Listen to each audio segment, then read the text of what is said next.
Next अगर हम बात करें तो रेस्पिरेटरी पैसेज में अब रेस्पिरेटरी जोन का लास्ट पॉइंट आपके पास में क्या बन जाएगा? एल्वियोली। और एल्वियोली मेन एक्सचेंज की साइट है डियर स्टूडेंट, ऐसे में इसको आप बोलोगे structural functional unit of lung.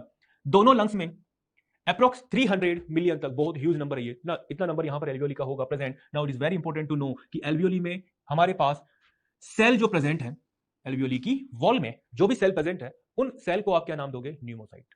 Alveoli के सेल आपके पास में क्या बनेंगे? न्यूमोसाइट। और एल्वियोली के सेल के जस्ट बाहर outside yellow fibrous connective tissue भी होगा प्रेजेंट। फॉर एग्जांपल अगर हम यहीं पे देखें इस डायग्राम को, तो द सेम डायग्राम, ये आपके पास बन जा रहा है एल्वियोली का सरफेस। यहां भी आप देख पा रहे हो high network of blood capillaries यहां प्रेजेंट है। अब ये जो एल्वियोली का सरफेस बना, या हम कहें एल्वियोली की जो मेम्ब्रेन बनी, इस मेम्ब्रेन के अंदर आपके पास में होंगे सेल्स, और उन सेल को आपने क्या नाम दिया? न्यूमोसाइट। और सेल को आपने यहां पर क्या नाम दे दिया? न्यूमोसाइट आपने यहां पे नाम दिया है। बट अगर इन न्यूमोसाइट सेल के जस्ट बाहर देखें तो यहां पर आपके पास प्रेजेंट होगा येलो फाइब्रस कनेक्टिव टिश्यू का शीट। अब येलो फाइब्रस यहां कर क्या रहा है?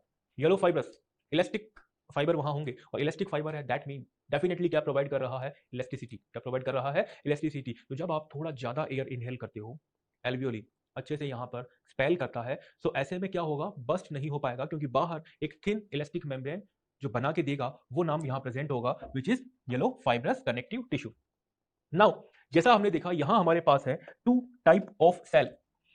तो न्यूमोसाइट जो है, न्यूमोसाइट में two type of cell present है dear student. First is type 1 pneumocyte, second is type 2 pneumocyte. तो यहां आप देख पा रहे हैं एल्वियोली मेम्ब्रेन के अंदर दिस वन, ये कंपैरेटिवली एक थिन सेल है, स्क्वेमस सेल है। This is pneumocyte type 1 cell.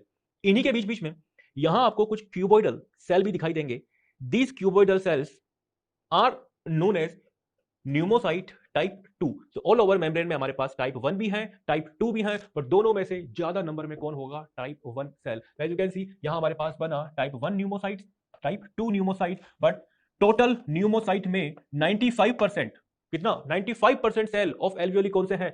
Type 1। और रिमेनिंग अप्रोक्स 5% जो सेल होंगे डियर स्टूडेंट, वो हमारे पास में कौन से होंगे? Type 2 cell. तो ये होंगे न्यूमरस नंबर में। वो कैसे होने वाले हैं? फ्यू। अभी अभी हमने डिस्कस किया था कि टाइप 2 लार्जर है, क्योंकि यहां पर शेप कैसा हो गया है? Cuboidal. The cells are cuboidal. वहीं पर ये आपके पास कैसे बने? स्मॉलर। स्मॉलर क्यों बने? क्योंकि ये आपके पास हो गए हैं स्क्वेमस सेल, फ्लैटन सेल्स हो गए ये स्क्वेमस सेल। अब क्योंकि वो थिन है, स्मॉल है, फ्लैटन है, और ब्लड कैपिलरीज के प्रॉपर कांटेक्ट में है, नंबर्स में बहुत ज्यादा हैं, तो they are going to help in gaseous exchange. जबकि वो इतने कम नंबर में है कि वो यहां पर एक्सचेंज प्रॉपर नहीं कर पा रहे हैं, तो इनका फंक्शन यहां क्या हो जाएगा? दे सीक्रेट लेसिथिन। नाउ नेक्स्ट अगर हम यहां पे बात करें कि लेसिथिन क्या कर रहा है, तो lecithin is phospholipid which acts as surfactant. Surfactant के फॉर्म में काम कर रहा है, दैट मीन ये प्रॉपर काम क्या करेगा? सरफेस टेंशन को कर देता है डिक्रीज। तो it reduces surface tension of alveoli and keep alveoli always remain open for the efficient gaseous exchange। यहां पर अगर मैं आपसे क्वेश्चन करूं, एक बार वापस इस पॉइंट को समझो, फिर क्वेश्चन को रिप्लाई करना आप, कि लेसिथिन का लेयर बना, लेसिथिन फॉस्फोलिपिड है, किस फॉर्म में वो काम करेगा? सर्फेक्टेंट के फॉर्म में काम करेगा, और सर्फेक्टेंट के फॉर्म में काम करते हुए सरफेस टेंशन को क्या कर दे रहा है? डिक्रीज कर दे रहा है। अब जस्ट सपोज, जस्ट अज्यूम कि ये मेरे पास में अगर एल्वियोली है, और एल्वियोली की इंटरनल साइड में यहां बन गया लेसिथिन का लेयर, लेसिथिन का कोट। तो ये लेसिथिन का कोट अब क्या काम करेगा? एल्वियोली को कोलैप्स होने से रोकता है या एल्वियोली को बर्स्ट होने से रोकता है? क्या काम ये यहां कर सकता है? एल्वियोली को कोलैप्स होने से रोकेगा या एल्वियोली को बर्स्ट होने से रोकेगा? तो इसका बड़ा सिंपल सा आंसर है, सरफेस टेंशन कहां लग रहा है? सरफेस पर, अंदर की तरफ। तो ये एल्वियोली की जो मेम्ब्रेन है ना, इस मेम्ब्रेन की इंटरनल साइड में यहां बन गया लेसिथिन का लेयर, लेसिथिन का कोट। तो ये लेसिथिन का कोट अब क्या काम करेगा? एल्वियोली को कोलैप्स होने से रोकता है या एल्वियोली को बर्स्ट होने से रोकता है? क्या काम ये यहां कर सकता है? एल्वियोली को कोलैप्स होने से रोकेगा या एल्वियोली को बर्स्ट होने से रोकेगा? तो इसका बड़ा सिंपल सा आंसर है, सरफेस टेंशन कहां लग रहा है? सरफेस पर, अंदर की तरफ। तो ये एल्वियोली की जो मेम्ब्रेन है ना, इस मेम्ब्रेन पर ऊपर से अंदर की तरफ लग रहा है सरफेस टेंशन। लाइक ये अगर एल्वियोली है तो सरफेस टेंशन कहां काम कर रहा है? इनवर्ट काम कर रहा है। अब सोचो अगर सरफेस टेंशन को हम काम करने दे तो एल्वियोली छोटा हो जाएगा, और छोटा हो जाएगा, मतलब कोलैप्स हो जाएगा। बट अगर यहां एक सर्फेक्टेंट का लेयर हम लगा दें, उस सर्फेक्टेंट ने क्या किया?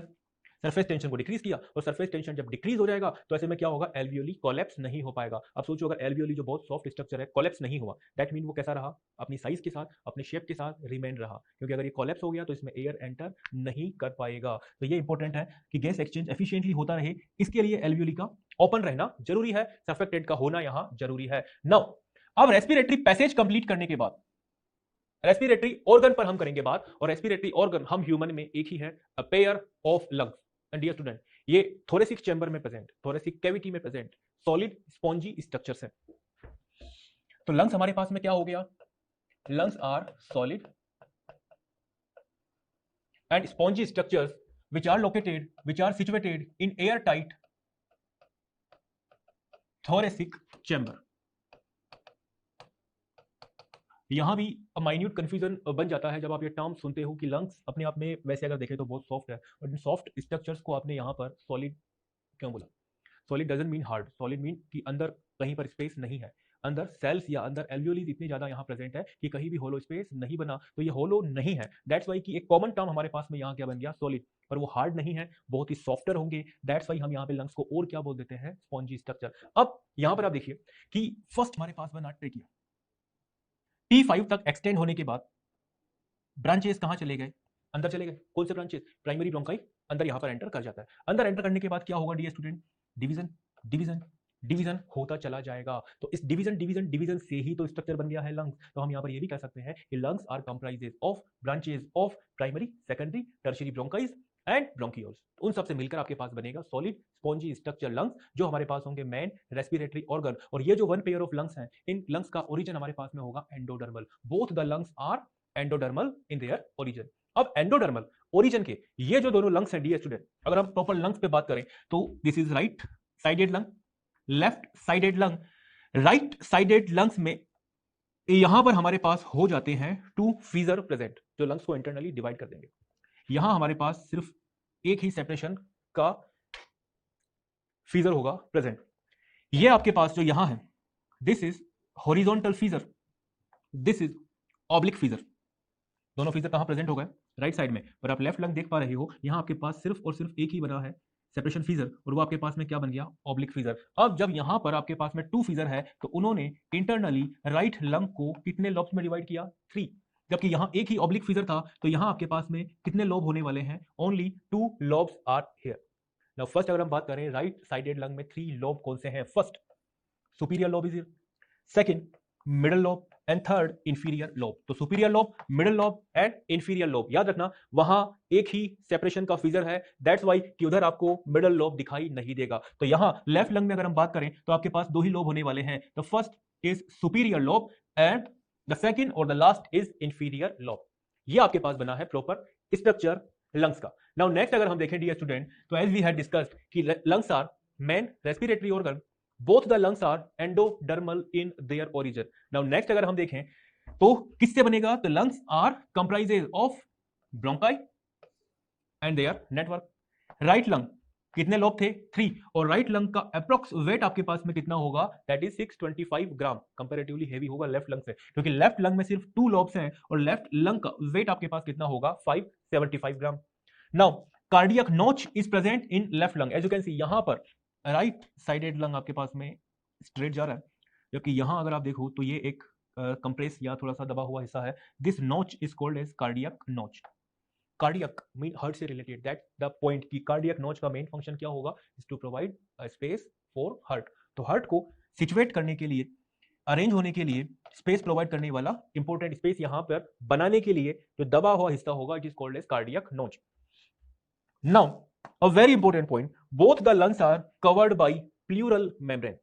दोनों लंग्स पर सबसे आउटर साइड में अगर हम देखें तो 2 मेम्ब्रेन प्रेजेंट होंगे, और दोनों मेम्ब्रेन्स के लिए नाम क्या होगा, प्लूरा या pleural membrane. Now it is a very important next point, both the lungs are situated in air tight chamber, और we can say air tight thoracic chamber, but air tight thoracic chamber को हम just after pleura membrane करते हैं discuss. First हम discuss करेंगे pleural membranes को। अब आप देख पा रहे हैं लंग्स में फर्स्ट विसरल, सेकेंड पैराइटल, ये दोनों प्लूरा हो गए हैं present. That mean lungs are covered by 2 layers which are collectively called as pleural membrane और प्लूरा।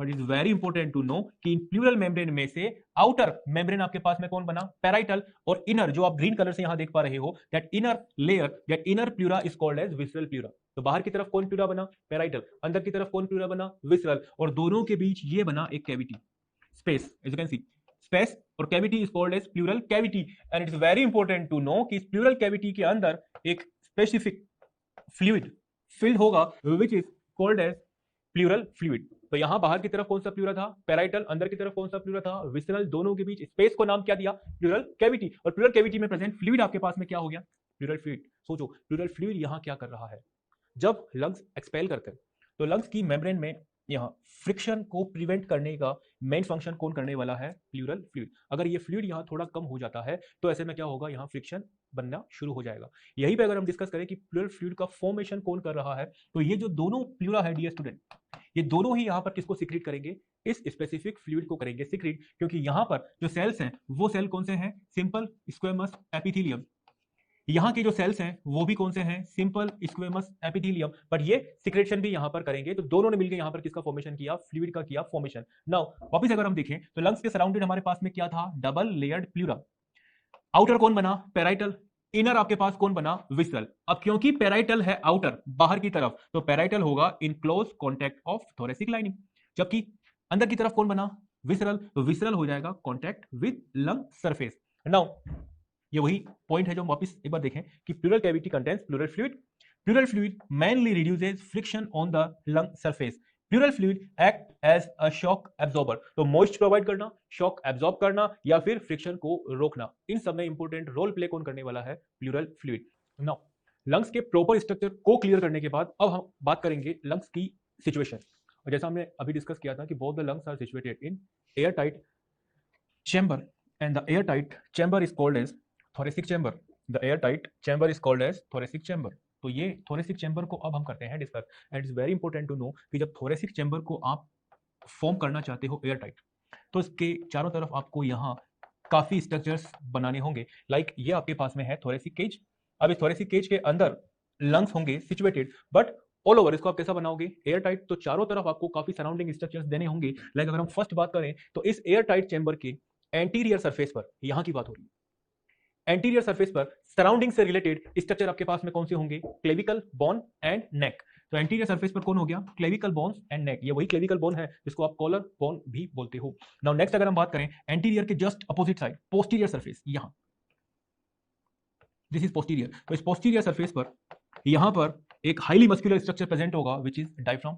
देन अगर हम बात करें डोर्सल सरफेस, डोर्सल सरफेस मतलब हमारी बॉडी में back side is dorsal surface, और डोर्सल सरफेस पर क्या प्रेजेंट होंगे, वर्टिब्रल कॉलम प्लस थोड़ा सा पार्ट रिब का। एज यू कैन सी यहां पर पीछे वर्टिब्रल कॉलम के साथ ये थोड़ा सा पार्ट रिब का भी होगा जो डोर्सल सरफेस पर सराउंड करेगा। इसी तरीके से अगर हम बात करें वेंट्रल सरफेस पर, तो यहां होगा स्टर्नम और थोड़ा सा पार्ट रिब का। एज यू कैन सी इस स्ट्रक्चर में यहां बना है आपके पास स्टर्नम, बट ये जो ब्लू रीजन्स बने ये हैं कार्टिलेजेस, और इसके जस्ट बाद ये बना है रिब।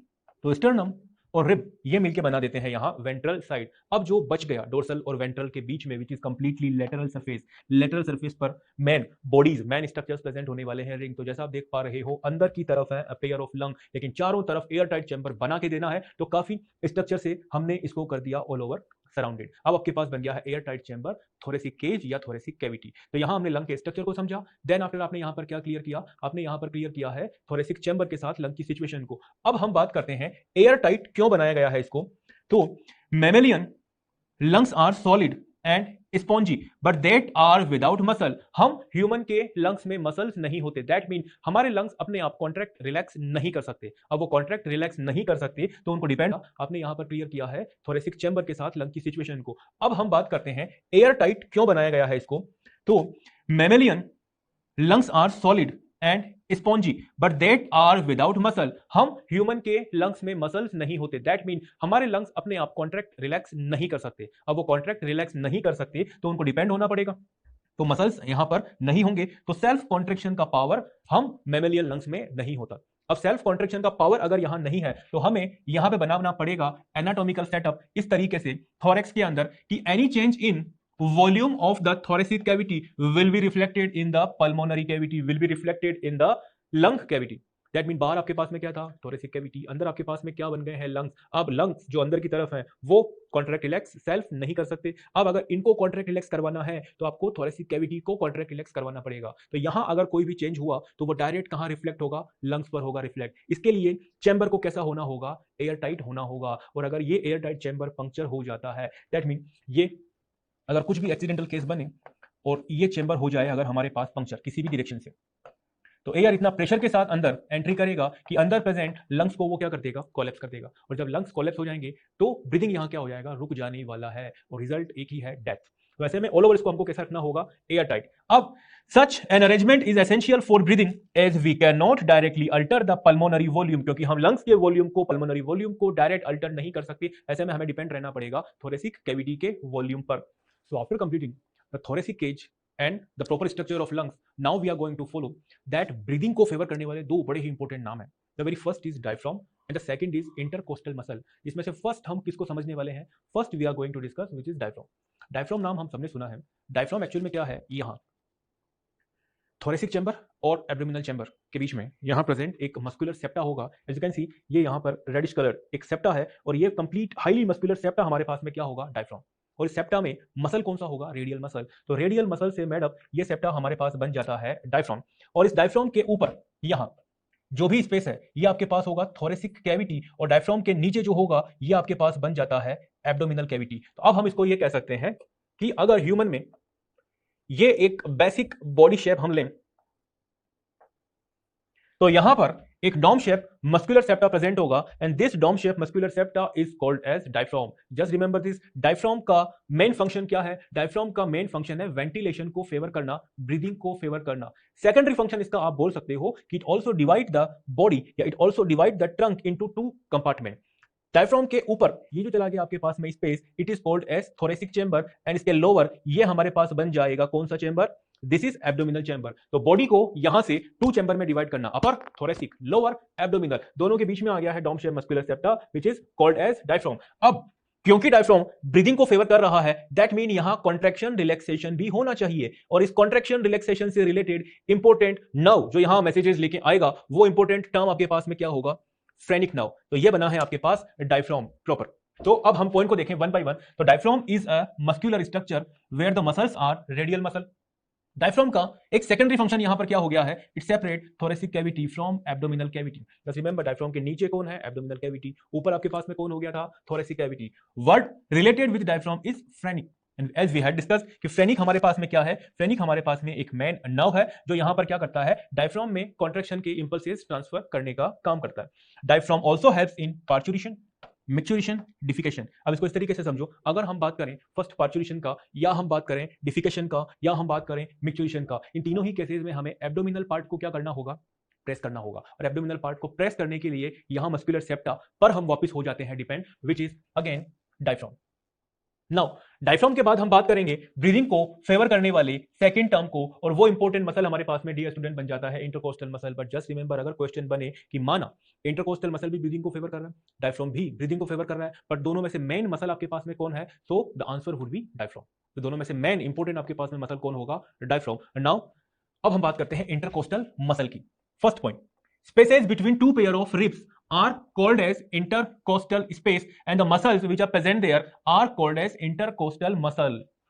तो अगर अब हम देखें, ये आपके पास बना first rib, this is second rib, और दो रिब के बीच में ये जो एक स्पेस है, ये यहां जो एक स्पेस बना, this space is called as intercostal space. This space is called as intercostal space. और इस स्पेस में प्रेजेंट होंगे intercostal muscle which are two type of, external intercostal muscle and internal intercostal muscle. तो first हम यहां वापस बात करेंगे इंटरकोस्टल स्पेस की। दो सिक्वेंटिक रिब्स के बीच में जो एक स्पेस प्रॉपर होगा, उस स्पेस को आप नाम दोगे इंटरकोस्टल स्पेस, और उस स्पेस के अंदर जो मसल्स है वो आपके पास में क्या बन जाएंगे, इंटरकोस्टल मसल। क्योंकि हमने अभी डिस्कस किया इंटरकोस्टल मसल हमारे पास में क्या हो गए, टू टाइप ऑफ। अब हम समझते हैं इंटरकोस्टल मसल को वन बाय वन कि यहां टू मसल्स हमारे पास में कौन से होने वाले हैं। Dear student, as you can see in this diagram, just suppose कि ये आपके पास बना है फर्स्ट और ये आपके पास बना है सेकंड रिब, बट ये है फर्स्ट रिब का डोर्सल साइड और ये है सेकंड रिब का वेंट्रल साइड। या हम इसको ऐसा कहें कि ये आपके पास बना है first rib which is upper rib, ये आपके पास में है second which is lower rib, but ये हमारे पास है अपर रिब का डोर्सल साइड और ये हमारे पास है लोअर रिब का ventral side. Just remember, upper rib के डोर्सल साइड से लोअर रिब के वेंट्रल साइड तक जो एक्सटेंड होने वाले मसल्स हैं, these muscles, these are EICM और we can say external intercostal muscle. इसको जस्ट अगर हम रिवर्स करें, सो लोअर रिब के डोर्सल साइड से अपर रिब के वेंट्रल साइड तक जो एक्सटेंड होंगे ये मसल हमारे पास बन जाते हैं IICM, internal intercostal muscle. Again इनको हम वापस एक सेकंड डायग्रामेटिक व्यू से देखें। अब आप देख पा रहे हो ये आपके पास जस्ट सपोज बन गया है rib, this is also second rib, it is upper rib, it is lower rib और ये है अपर रिब का डोर्सल साइड, अपर रिब का वेंट्रल साइड, लोअर रिब का डोर्सल साइड, लोअर रिब का वेंट्रल साइड। अब EICM का situation अभी अभी हमने क्या डिस्कस किया था, the specific muscles which are situated between the dorsal side of upper rib to ventral side of lower rib. तो यहां अगर हम बात करें तो यह बन जाएगा आपके पास में अरेंजमेंट अपर रिब के डोर्सल साइड से लोअर रिब के वेंट्रल साइड तक। ये जो एक्सटेंडेड मसल्स हैं, these muscles are EICM, external intercostal muscle. और इसी डायग्राम में अब अगर हम बात करें लोअर रिब के डोर्सल साइड से अपर रिब के वेंट्रल साइड तक जो एक्सटेंशन लेंगे वो स्पेसिफिक मसल आपके पास में क्या बन जा रहे हैं, these are IICM and the green ones are EICM। तो ये आपके पास में था external and internal intercostal muscle. अब हम देखते हैं दोनों को कंपेयर करके कि इनके और यहां फंक्शन क्या हो सकते हैं। तो वेरी फर्स्ट हमारे पास में बनेगा EICM सिचुएशन। अगर हम देखें डियर स्टूडेंट, अपर रिब के डोर्सल सरफेस को लोअर रिब के वेंट्रल सरफेस के साथ जो कनेक्ट कर रहा है वो बना EICM। इसमें हो जाएगा exactly reverse, connect ventral surface of upper rib with dorsal surface of lower rib. Second, अगर हम बात करें कि EICM में अगर हम करते हैं कॉन्ट्रैक्शन तो ऐसे में क्या होगा, स्टर्नम आउटवर्ड मूव करेगा और रिब कहां आ जाएगा, अपवर्ड। तो sternum and rib outward upward करेंगे मूव, और जब sternum rib upward outward move करते हैं तो थोरेसिक कैविटी का वॉल्यूम इंक्रीज करता है डोर्सो वेंट्रल एक्सिस में। दैट मीन ये हमारा क्या बना, वेंट्रल सरफेस, ये हमारा क्या बना, डोर्सल सरफेस, और डोर्सो वेंट्रल एक्सिस में एक्सपेल कर जाएगा, इंक्रीज हो जाएगा थोरेसिक चेंबर। जब कौन सा मसल काम कर रहा है, EICM। And it is very important to know कि EICM मेनली हेल्प करेगा during normal inspiration and expiration. तो जो नॉर्मल इंस्पिरेशन है और नॉर्मल एक्सपीरेशन है उन दोनों में आपके पास फेवरेबल मेन मसल कौन सा होने वाला है, EICM। अब अगर हम IICM की बात करें तो contraction in IICM at the time of forceful expiration moves the sternum inward and ribs to downward. तो रिब्स को और स्टर्नम को कहां लेके आ रहा है, इनवर्ड और डाउनवर्ड। ये आपके पास बना IICM। अब IICM क्या कर रहा है डियर स्टूडेंट, डिक्रीज कर देगा वॉल्यूम को, लेकिन डोर्सो वेंट्रल एक्सिस में। तो ये डोर्सो वेंट्रल एक्सिस में इंक्रीज कर देगा थोरेसिक चैम्बर के वॉल्यूम को, और ये यहां पर क्या कर देगा, डिक्रीज करेगा। तो जब डिक्रीज करेगा तो ऐसे में क्या होगा, ब्रीदिंग होगा, लेकिन नॉर्मल नहीं, फोर्सफुल। नाउ अब हम डिस्कस करेंगे अब तक के डिस्कस्ड पार्ट के कुछ इंपॉर्टेंट क्वेश्चन को, वो है बिगिनर बॉक्स 2 के question. And now we are going to attempt the very first question of beginner box 2। The first question is this, larynx is a modified portion of, as we had discussed कि larynx कहां है, तो larynx है trachea के top पर present. तो trachea के upper part ने मॉडिफिकेशन किया और बना दिया होलो स्ट्रक्चर, और वही होलो स्ट्रक्चर हमारे पास में क्या होगा, larynx, which is also called as sound box. तो the answer of the question would be 2। Now अब हम डिस्कस करेंगे बिगिनर बॉक्स 2 के सेकंड क्वेश्चन को। And the second question is the most important muscular structure in respiratory system of human is.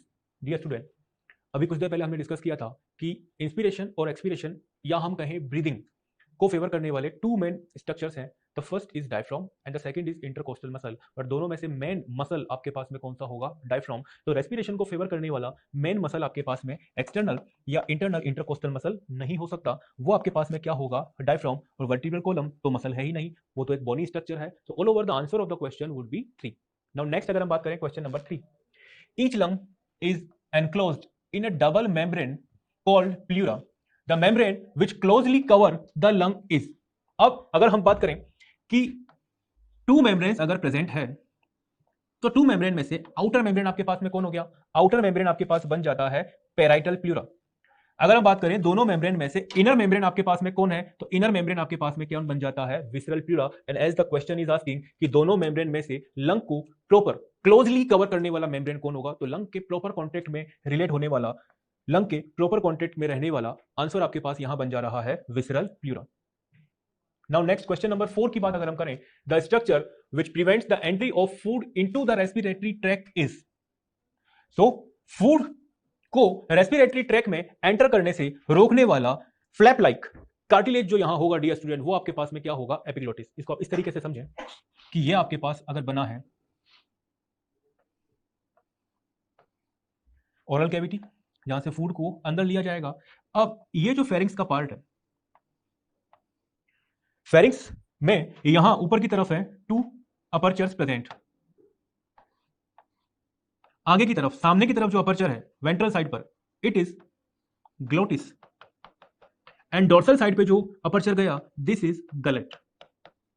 Now glottis कहां open हो जाएगा? Glottis opens into trachea and gullet opens into oesophagus. तो food जो है वो food गलट aperture से होते हुए कहां जाना चाहिए? ईसोफेगस में एंटर करना चाहिए। दैट मीन फूड या फूड पार्टिकल कहां एंट्री नहीं करने चाहिए? ग्लोटिस में, क्योंकि अगर ग्लोटिस में आए तो वो कहां एंटर कर जाएंगे? रेस्पिरेटरी ट्रैक में। और इस ग्लोटिस को कवर करने वाला फ्लैप लाइक स्ट्रक्चर आपके पास में क्या होगा? एपीग्लोटिस। एपी मीन अबाउ, तो ग्लोटिस के ऊपर है, कवर करेगा, प्रिवेंट कर देगा फूड एंट्री को। The next question is exchange of gases in man take place in. अब गैस एक्सचेंज का मेन साइट आपके पास में कौन होगा? एल्वियोली, क्योंकि एल्वियोली ही तो है आपके पास primary site of gaseous exchange. तो answer of this question would be alveoli. Third, next अगर हम बात करें, the most important function of diaphragm of mammal is.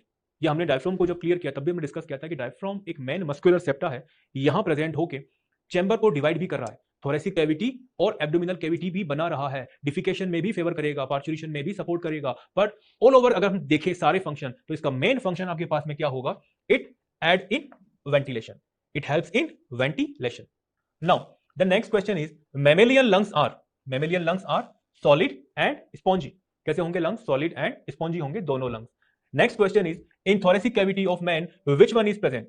तो ह्यूमन की थोरेसिक कैविटी में क्या होगा? ये हमने डिस्कस किया था। ह्यूमन थोरेसिक कैविटी में मेन रेस्पिरेटरी स्ट्रक्चर होंगे लंग्स, बट लंग्स के बीच में यहां कार्डियक नोच की वजह से हार्ट भी यहीं पर होगा प्रेजेंट। तो थोरेसिक कैविटी में आने वाले 2 मेन ऑर्गन कौन कौन से बन गए हैं? Lungs and heart. So the answer of the question would be 2. Next question, question number 9. During inspiration, the pressure of air is maximum in. भाई ये अगर हम ले यहां पर lungs, and as the question is saying कि हमें inspiration करना है, मीन टू से एयर को बाहर से एटमॉस्फेयर से कहां तक ट्रांसफर करवा देना है? लंग्स के अंदर तक ट्रांसफर करना है। बट एयर कहां मूव करता है? Air always moves from its higher pressure to lower pressure. That means अगर इंस्पायरेशन करवाना है तो एटमॉस्फेयर के अंदर आपको एयर का प्रेशर कैसा रखना होगा? हाई, और लंग्स में एयर का प्रेशर कंपैरेटिवली कैसा रखना होगा? आपको स्लो रखना होगा। And as the question is asking कि अगर इंस्पायरेशन का केस बने तो मैक्सिमम प्रेशर यहां कहां होगा? So the answer of the question would B 4, atmosphere में या एनवायरमेंट में। Now the next question, in human sound is produced by sound box, and human के रिलेट में साउंड बॉक्स हमारे पास में कौन बन जा रहा है? Larynx, cartilaginous structure, sound box. Next question number 11, match the column. यहां हमारे पास कॉलम 1 और कॉलम 2 से रिलेटेड कुछ टर्म्स गिवन है और हमें उनको करना होगा पहले अरेंज, या पहले उनको करना होगा मैच। लाइक फर्स्ट हमारे पास यहां टर्म गिवन है लेरिंग्स। याद करो, लेरिंग्स हमारे पास में क्या है? Sound producing organ. अब अगर साउंड प्रोड्यूसिंग ऑर्गन को यहां के टर्म्स के साथ हम करें रिलेट, तो वो नाम आपके पास बन जाता है वॉइस बॉक्स या sound box. The second structure from column 1 is trachea. Trachea हमारे पास में होगा विंड पाइप, क्योंकि ये मैन एयर को क्या कर रहा है? ट्रांसफर कर रहा है, कंडक्ट कर रहा है towards lungs side. Now next structure from column 1 is alveoli. Main structural functional unit है एल्वियोली, जो प्रॉपर फेवर करेंगे गैस एक्सचेंज को। बट यहां अगर हम देखें सारे टर्म को, तो एल्वियोली हो जाता है relate with Q point air sac. Next अगर हम देखें स्ट्रक्चर, तो वो है एपिग्लोटिस, जो अभी लास्ट क्वेश्चन में हमने डिस्कस किया था। Epiglottis is a flap like structure, lid के फॉर्म में काम करेगा, और लिड के फॉर्म में काम करेगा तो ये क्या कर देगा? फूड को ग्लोटिस के थ्रू ट्रेकिया में जाने से कर देता है प्रिवेंट। तो इस तरह हमने क्या किया? कॉलम 1 के टर्म्स को कॉलम 2 के टर्म से कर दिया है मैच। यहां पर टी हमारे पास इस तरफ मैच नहीं हो पा रहा, क्योंकि टी में आपके पास में टर्म क्या गिवन है? Common passage. And as we had discussed earlier कि कॉमन पैसेज यहां पर कौन होगा? फेरिंग्स हमारे पास होगा कॉमन पैसेज, और वो टर्म यहां गिवन नहीं है। नाउ अब हम ये जो भी हमने मैच किया उसको करते हैं ऑप्शंस के साथ मैच। ए के साथ आर, बी के साथ S, C alveoli with Q air sac, and the last epiglottis is with P lid of larynx. तो ऐसे में ये बन गया हमारे पास फर्स्ट, यहां बन जाता है आंसर ऑफ द क्वेश्चन।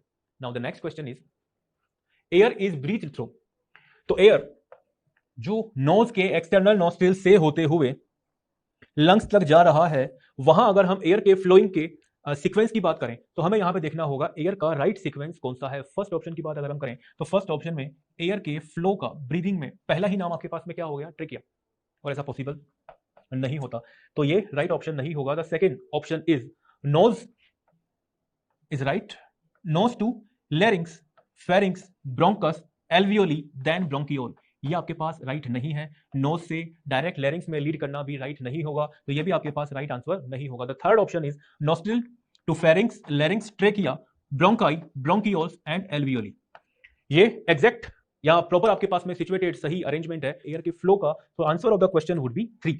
4 भी आप देख पा रहे हो, nose to mouth, mouth to lungs, ये भी आपके पास राइट ऑप्शन नहीं होगा। Now after completion of beginner box 2 we are going to discuss the very important and very new point of this chapter, and the point is mechanism of respiration. Dear student, respiration का multiple step के साथ जो mechanism है, multiple step के साथ जो mechanism है, ये कंप्लीट मैकेनिज्म हमारे पास में गिवन है एनसीईआरटी के अंदर ऑन पेज नंबर 270.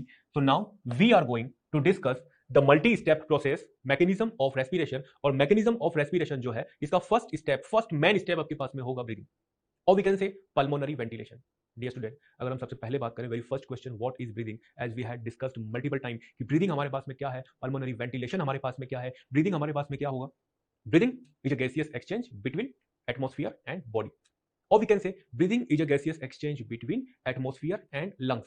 सो ये जो एक्सचेंज हुआ, इस एक्सचेंज को आप क्या नाम देने वाले हो, ब्रीदिंग। अब सोचो ब्रीदिंग के एंड में क्या हुआ, एटमॉस्फेयर से एयर कहां चला गया, लंग्स के अंदर, और लंग्स से एयर आपने कहां दे दिया, एटमॉस्फेयर को। अब अंदर जो एयर गया है वो एयर कहां जाना चाहेगा, टुवर्ड्स ब्लड। सो ऐसे में सेकंड स्टेप यहां पर मैकेनिज्म के अंदर क्या होने वाला है, एक्सचेंज ऑफ गैसेस, और we can say diffusion of oxygen and CO2 through alveolar membrane. तो अब यहां पर क्या होगा, एल्वियोलर मेम्ब्रेन से होते हुए O2 और CO2 क्या हो जाएगा, डिफ्यूज होंगे।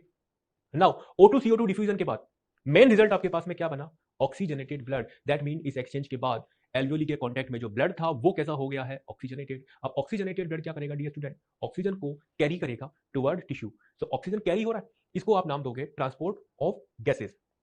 अब गैस ट्रांसपोर्ट कौन कर देगा, ब्लड। कहां तक ट्रांसपोर्ट कर दिया जाएगा, टिश्यू तक इसको मेनली किया जाएगा ट्रांसपोर्ट। यहीं पर CO2 भी ट्रांसपोर्ट होगा, बट CO2 ट्रांसपोर्टेशन का डायरेक्शन आपके पास में क्या होगा, reverse, cause CO2 transport from tissue to lungs and oxygen transport from lungs to tissue.